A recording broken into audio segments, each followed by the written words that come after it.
नमस्कार, मी काजल दयानंद आचरेकर. तुमच्या सर्वांचं स्वागत आहे. आपल्यासोबत आहे डॉक्टर अमर शिंदे, जे मानसोपचार तज्ज्ञ आहेत. त्यांचंच आता नुकतंच इंडियन सायकॅट्री असोसिएशनमध्ये मेंबर म्हणून निवड झाली आहे. त्यांच्यासोबत आज संवाद साधणार आहोत. त्यांनी सुरू केलेल्या जागृती पुनर्वसन केंद्रासंदर्भात आज आपण त्यांच्याशी चर्चा साधू. अभिनंदन सर, तुमचे खूप खूप मनापासून. आपल्या प्रवासाबद्दल आम्ही इथे जाणून इच्छितो की आज तुमचं इंडियन सायकॅट्री नॅशनल बॉडीमध्ये तुमचं निवड झाली आहे. त्याबद्दल सर तुमच्याकडून 2 शब्द ऐकायला खूप खूप आवडेल. आभारी आहे. इंडियन सायकॅट्रिक सोसायटी म्हणजे भारतीय सायकॅट्रिक सोसायटी ही संपूर्ण भारतातल्या सायकॅट्रिस्टचं प्रतिनिधित्व करतं आणि ह्या सोसायटीच्या नॅशनल बॉडीवरती माझं इलेक्शन झालेलं आहे. या निमित्ताने मला संपूर्ण भारतातल्या सायकॅट्रिस्ट बरोबर संवाद साधता येणार आहे आणि त्याच्याबरोबर आपल्या समाजासाठी आणि सायकॅट्रिस्टसाठी देखील काहीतरी चांगलं करता यावं याचा प्रयत्न मी नक्कीच करणार आहे. डॉक्टर, मी बऱ्याचशा पुनर्वसन केंद्रांबद्दल ऐकलं, जसं की कार्डियक आहे किंवा अजून न्यूरो आहेत. तर जागृती पुनर्वसन केंद्र म्हणजे नक्की काय? जागृती पुनर्वसन केंद्र जे आहे ते ऍक्च्युली सगळ्यात महत्वाचं म्हणजे आपण शरीराचं रिहॅबिलिटेशन पाहतो, पण मनाच्या रिहॅबिलिटेशनकडे आपण कधी गेलोच नाही. तर जागृती रिहॅबिलिटेशन सेंटर प्रामुख्याने मनावर केंद्रित आहे. याच्यामध्ये मानसोपचार रिहॅबिलिटेशन, त्याच्याबरोबर व्यसनमुक्ती केंद्र आणि त्याच्याबरोबर डिमेन्शिया केअर व रिहॅबिलिटेशन सेंटर याची आम्ही समावेश केलेला आहे. म्हणजे आमच्या रिहॅबिलिटेशन सेंटरचे हे 3 महत्वाचे पार्ट आहेत. या मनाच्या रिहॅबिलिटेशन बद्दलची कल्पना तुम्हाला डॉक्टर कशी समजली आणि ती तुम्ही कसं काही त्याच्याबद्दल काम सुरू केलं? हा चांगला प्रश्न आहे. ऍक्च्युली शरीराच्या दृष्टीने आपण सतत प्रयत्न करत राहतो. कोणाला थोडा सर्दी ताप झाला तरी सुद्धा डॉक्टरकडे जातात, परंतु मनासाठी कोण डॉक्टरकडे जात नाही. आता आम्ही ज्यावेळी सुरू केलं जागृती रिहॅबिलिटेशन सेंटर, त्या काळामध्ये या संदर्भातली खूप कमी माहिती लोकांना होती.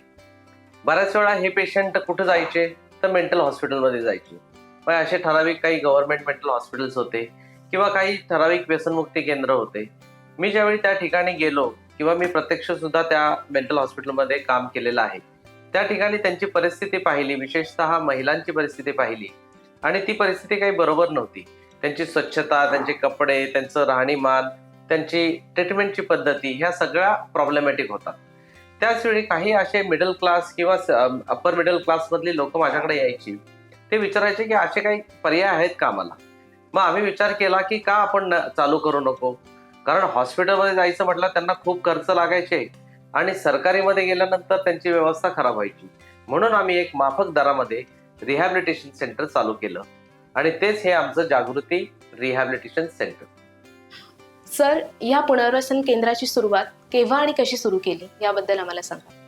येस, ज्यावेळी मी बीजे मेडिकल कॉलेजला होतो, माझं सायकॅट्री हे बीजे मेडिकल कॉलेजमधून झालंय. डॉक्टर मोहन आगाशे आणि डॉक्टर अलका पवार यांच्या मार्गदर्शनाखाली मी 2004 ते 2007 साली बीजे मेडिकल कॉलेजमध्ये होतो आणि त्याच्यानंतर बाहेर पडल्यानंतरच ज्यावेळी मी मेंटल हॉस्पिटलला जॉईन झालो त्यावेळी मला ह्या सगळ्या परिस्थिती कळायला लागल्या. काही ठराविक पुनर्वसन केंद्र या ठिकाणी होते, परंतु ते त्या प्रकारे नव्हते की ज्या अपेक्षेने आपल्याला लोकांची अपेक्षा असते. त्याच्यामुळं मग मी निर्णय घेतला 2008 मध्येच आम्ही 1 डिसेंबर 2008 साली जागृती पुनर्वसन केंद्र सुरू केले. आम्ही ज्यावेळी सुरू केलं त्यावेळी आम्हाला स्टाफ मिळण्याचे पण मुश्किल होते. आमच्याकडे सायकोलॉजिस्ट नव्हते, काउन्सिलर नव्हते, सोशल वर्कर नव्हते, कोणीच नव्हतं. मग आम्ही कसं चालू केलं तर माझे आई वडील, मी, माझे बंधू अशा आम्ही फॅमिलीनेच हा सगळा कार्यक्रम चालू केला. आता ज्यावेळी सुरुवातीला आम्हाला मेंटल हॉस्पिटल चालू केलं, प्रायव्हेट मेंटल हॉस्पिटल, ते फक्त आम्ही 10 बेडनं चालू केलं होतं. परंतु मेंटल हॉस्पिटलमध्ये काम करायला कोणी धजवतच नव्हतं. इव्हन किचनमध्ये काम करायला पण कोणी धजवत नव्हतं. शेवटी माझी आई स्वतःची, की जी त्यांना चपात्या बनवायची, त्यांची भाजी बनवायची, सगळा स्वयंपाक आणि सगळ्या पेशंटवरती लक्ष ठेवायचं जे काम आहे ते महत्वाचं माझ्या आई वडिलांनी केलं. अशा प्रकारे आमची ती सुरुवात होती. डॉक्टर, तुमच्या ह्या खडतर प्रवासातून जी सुरुवात झाली, आज आम्ही ऐकलंय की जागृतीच्या खूप साऱ्या शाखा आहेत, त्याबद्दल आम्हाला थोडी माहिती आहे. नक्कीच. आम्ही सुरुवात तर फार खडतर केली, परंतु आमचा दिवसेंदिवस प्रवास या पद्धतीनं चालला कारण आमची जी क्वालिटी आहे ट्रीटमेंटची आणि त्याबद्दल रुग्णांमध्ये जागृतीबद्दलची आस्था हे ज्या प्रमाणात वाढत गेलं तर आम्ही म्हटलं की आम्ही अजून समाजाच्या इतर भागांना का नाही पोचवायची सुविधा. म्हणून आम्ही पहिली ब्रँच पुण्यामध्ये होती, त्यानंतर दुसरी ब्रँच आम्ही नवी मुंबईला चालू केली. आणि पाहता पाहता आता सध्या आमच्या 8 ब्रँचेस भारतामध्ये आहेत. त्याच्यामधल्या एक पहिली ब्रँच तर पुण्याला आहे, दुसऱ्या 2 ब्रँचेस मुंबईमध्ये आहेत, 3 ब्रँचेस दिल्लीमध्ये आहेत, त्याबरोबर अहमदाबाद, चेन्नई या ठिकाणी आमच्या ब्रँचेस आहेत. आणि अजून 2 ब्रँचेस आम्ही चालू करतोय, त्या बँगलोर आणि हैदराबादमध्ये आहेत. 2008 साली डिमेन्शिया केअर हा शब्द कोणाला माहिती नव्हता. तर तुम्ही डिमेन्शिया केअर बद्दल आम्हाला थोडं मार्गदर्शन करा.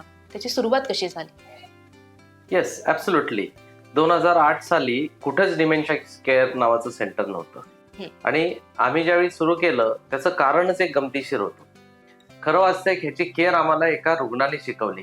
तो सिंगापूरचा एक रुग्ण आमच्याकडे ऍडमिट झाला होता. खरं वाचतंय ऍडमिट झाला होता मेंटल कंडिशन ठीक नाही म्हणून. परंतु त्याच्यामध्ये ज्यावेळी आम्ही पाहत गेलो तर हळूहळू संपूर्ण डिमेन्शियाचा उलगडा आम्हाला झाला. त्याचे दिवसेंदिवस त्याचं प्रमाण वाढत गेलं, स्मृतिभ्रंशाचं. तो हळूहळू जास्त विसरायला लागला. त्याला दिवसाचे वेळ काळ वगैरे लक्षात येत नव्हतं, परंतु त्याचं चालणं फिरणं ह्या सगळ्या गोष्टी चांगल्या होत्या. आणि त्याची केअर घेताना जी काही आमची दमछाक झाली त्यातून खरं आम्ही डिमेन्शिया केअर शिकली. त्याचबरोबर थोड्याच दिवसांनी माझा एक जपान दौरा झाला, ज्याच्यामध्ये आम्ही प्रामुख्याने डिमेन्शिया केअर सेंटर्सचीच व्हिजिट केली. आणि तिथली लोक ज्यांचं आयुर्मान साधारण 80-90च्या वरती असतं, ते कशा पद्धतीनं हँडल केलं जातं, त्यांचं आयुर्मान कसं असतं, त्यांच्यासाठी काय काय गोष्टी तिथं करतात, ह्याची सगळी माहिती घेतली आम्ही. तिथले काही फोटोग्राफ्स घेतले, तिथल्या डॉक्टरांशी चर्चा केली आणि मग मात्र आम्ही जागृती डिमेन्शिया केअर हे लॉन्च केलं. आणि त्याचं आज जर पाहिलं तर खूप सक्सेस आहे. आपल्या सर्व केंद्रांमध्ये प्रामुख्याने डिमेन्शिया पेशंट्स ऍडमिट आहेत. डॉक्टर, तुम्ही मगाशीच म्हणालात की मनाचे पुनर्वसन म्हणजे नक्की काय? येस, मनाचे पुनर्वसन म्हणजे काय की याच्यामध्ये आपण ज्यावेळी मानसिक आजार म्हणतो त्यावेळी फक्त डिप्रेशन किंवा टेन्शन हे असेच शब्द आपण साधारणपणे बोलतो. परंतु खरं वास्तव मनाचे पण तापाचे जसे आजार आपण विविध पाहतो, जसं डेंग्यू आहे, मलेरिया आहे किंवा इतर काही वेगवेगळे आपण त्याचे निदान करतो, तसेच मनाच्या आजारांचे सुद्धा विविध प्रकारचे निदान होतात. आणि ह्याच्यातलं प्रामुख्यानं निदान आहे ते स्किझोफ्रेनियाचे. आता आपण जर स्किझोफ्रेनिया जर आजार म्हटला त्याला आपण छिन्न मनस्कता म्हणतो. आता हा शब्द खूप अवघड आहे आणि ह्या आजारात, परंतु त्या शब्दाप्रमाणेच हा आजार अवघड आहे. आता ह्या आजाराचं आपण पाहिलं तर ते आपण 3 सेक्शनमध्ये डिव्हिजन करतो. एक आहे पॉझिटिव्ह लक्षणं की ज्याच्यामध्ये त्यांना संशय, भास, राग वाढतो. दुसरे लक्षण आहेत की जी निगेटिव्ह लक्षणं आहेत की ज्याच्यामध्ये हे समाजात मिसळत नाहीत. 4A आपण म्हणतो, म्हणजे अपाथी आहे, कोणाशी सोयरसुतक नाही, बोलणं कमी आहे, हालचाल कमी आहे आणि खुशी नाही. आणि ह्याच्या बरोबरच आपण एक प्रामुख्याने एक नवीन लक्षण आपल्या लक्षात येते की ते आहे कॉग्निटिव्ह लक्षण, म्हणजे त्यांची बुद्धिमत्ता देखील थोडी कमी झालेली दिसते. आणि ह्या रुग्णांना परत समाजामध्ये समजताना खूप अडचणी येत आहेत आणि त्याच्यासाठी पुनर्वसन केंद्र हे गरजेचं आहे. आता ह्या पुनर्वसनामध्ये त्यांना आम्ही बेसिक स्किल्स, त्यांचं लाईफ स्किल्स, त्यांनी सामाजिक स्किल या पद्धतीने शिकवलं जातं. त्याचबरोबर यांच्यासाठी योगा, मेडिटेशन, एक्सरसाइजेस आणि स्वतः ऑक्युपेशनल थेरपी पण आपण याच्यासाठी वापरतोय. डॉक्टर, आपण पाहतोच आहे की समाजामध्ये आता व्यसनाचे प्रमाण पण खूप वाढलेलं आहे. त्याच्यामध्ये गांजा आहे, दारू आहे, सिगरेट आहे, बाकी सारे मद्य आहेत. तर त्याबद्दल तुम्ही आम्हाला मार्गदर्शन करा. येस, नक्कीच. आपण आज पाहतो की व्यसनाचं प्रमाण खूप वाढलंय. खास करून तरुण पिढी या व्यसनाकडे फार वळत चाललेली आहे. आज आपण पाहतो की इव्हन 11वी-12वी किंवा कॉलेजेस, इव्हन शाळांमध्ये सुद्धा व्यसनाचं प्रमाण वाढलंय. पार्टी जर हा शब्द सगळ्यांच्या तोंडात ऐकतो आपण, अगदी लहान मुलं जरी असतील 6वी-7वीतली त्यांना पण हा शब्द ऐकतो. एवढं मोठ्या प्रमाणात ह्या पार्टी कल्चर बद्दल आपल्या समाजामध्ये वाढ झालेली आहे. आता प्रामुख्याने जर पाहिलं तर याच्यामध्ये व्यसन जे पूर्वांपार चालू आहे ते अल्कोहोल, ते तर कॉमन आहे. अल्कोहोलमुळे बऱ्याच वेळा त्यांचे लिव्हर डॅमेज होणं, ऍक्सिडेंट्स होणं आणि त्यांचे परफॉर्मन्स डॅमेज होणं हे दिसतंय आपल्याला. याबरोबरच मोठ्या प्रमाणावरचं सध्याचं व्यसन आहे तो आहे गांजा, त्याला आपण कॅनाबिस म्हणतो. तो विविध नावांनी प्रचलित आहे. जगात साधारण त्याचे 1000च्या वरती नावं आहेत. त्याला आपण चरस म्हणतो, भांग म्हणतो किंवा हॅश म्हणतो, हाशिश म्हणतो. अशा पद्धतीची विविध नावं याच्यासाठी आपल्याला दिसत आहेत आणि ते लहान मुलांपासून चालू आहेत. किंवा कोणी पण आपण बोलताना म्हणतो, अरे मी जॉईंट मारला किंवा मी 1-2 ड्रॅग करतो आठवड्यातून, हे आपल्याला आता कॉमन दिसते. परंतु त्यांना हे लक्षात येत नाही की ह्यांच्यामुळे त्यांच्या मनाच्या जीवनावर परिणाम होणार आहे आणि जेणेकरून त्यांचं पूर्ण आयुष्य याच्यामध्ये डिस्टर्ब होणार आहे. याच्याबरोबर MDMA किंवा मेथ हे पण मोठ्या प्रमाणात दिसतंय, कोकेन दिसतंय, काही ड्रग्स तर पार्टी ड्रग्ज आहेत की जे अल्कोहोलमध्ये टाकतात आणि त्यांनी त्यांचा नशा खूप वाढतो. तर हे प्रमाण आपल्याला दिसते आणि त्यांना नक्कीच जर आपण पाहिलं तर त्याच्या आयुष्याचे सगळे डायमेन्शन डिस्टर्ब होतात. आम्ही साधारणपणे 5 डायमेन्शन लक्षात घेतो की त्याचं ऑक्युपेशनल आणि फायनान्शियल लाईफ, म्हणजे नोकरीवरती सुट्ट्या पडणं, नोकरी जाणं आणि बऱ्याच वेळा आजारी पडणं, ऍडमिट होणं, यामुळे त्यांचे फायनान्सेस खूप लॉसेसमध्ये जातात. दुसरं डायमेन्शन याच्यामध्ये आहे ते डायमेन्शन आहे फॅमिली डायमेन्शन. एखादा जर व्यसनी व्यक्ती असेल तर अख्खं फॅमिली त्याच्यामध्ये डिस्टर्ब असतात.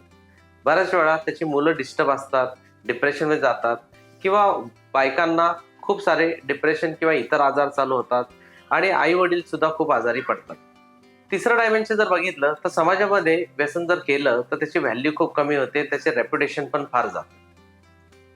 चौथं डायमेन्शन जर आपण ह्याच्यामध्ये पाहिलं तर त्याची फिजिकल हेल्थ, कधी कधी त्याचे ऍक्सिडेंट होऊ शकतात, त्याची डेथ होऊ शकते, त्याला बरेचसे कॉम्प्लिकेशन्स आपल्याला ह्या अल्कोहोल किंवा इतर व्यसनांमध्ये दिसतात.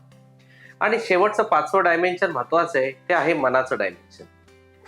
बऱ्याच वेळा आपण पाहतो की हे जे गांजा किंवा इतर व्यसन घेणारे लोक आहेत त्यांचं जे बालपण, तारुण्यपण आणि ॲडल्ट लाईफ ज्या पद्धतीने व्हावं तसं होत नाही.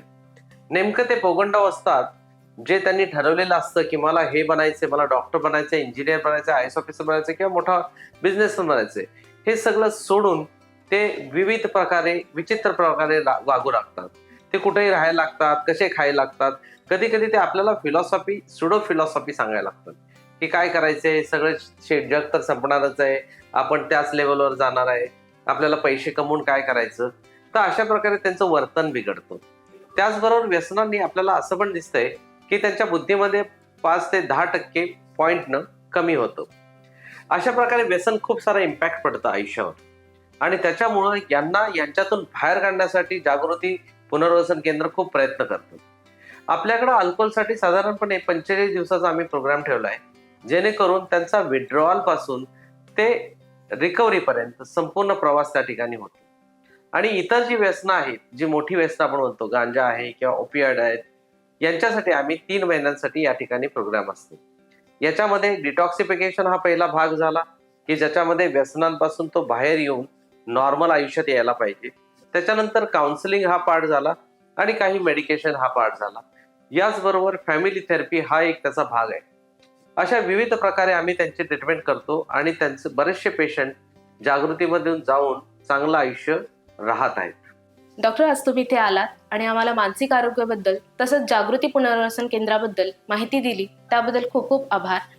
आणि आज आपण सर्वांनी असा विडा उचलूया जेणेकरून आपला समाज व्यसनमुक्त आणि मानसिक आजारमुक्त होईल.